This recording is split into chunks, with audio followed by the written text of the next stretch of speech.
Rowdyism నేను ఒక మాటే చెప్పాను. ఎవరైనా సరే రౌడీగా ఉండాలనుకుంటే మాత్రం ఈ రాష్ట్రంలో మీకు ప్లేస్ లేదు. అవసరమైతే రాష్ట్ర బహిష్కరణ చేశాం, కొంతమందిని గట్టిగా కఠినంగా యాక్ట్ చేశాం.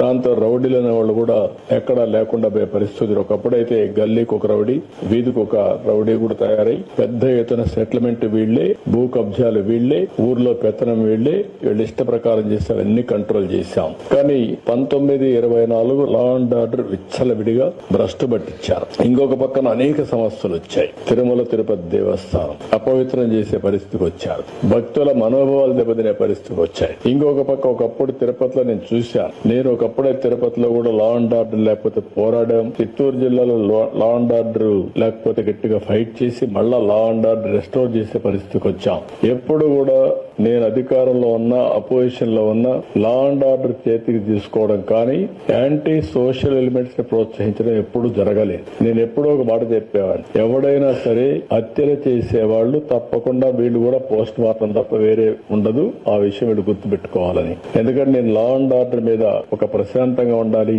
శాంతి భద్రతలు పరిరక్షించాలి. అప్పుడే సమాజంలో ఒక శాంతి ఉంటుంది, ఒక భద్రత ఉంటుంది. భద్రత ఉంటే అందరూ కూడా హ్యాపీగా ఇంట్లో పడుకుంటారు. లేకపోతే ఈ సమస్యలు వస్తాయని ఎప్పుడూ కంట్రోల్ చేస్తా వచ్చాం. దానివల్ల చాలా వరకు కంట్రోల్ అయింది.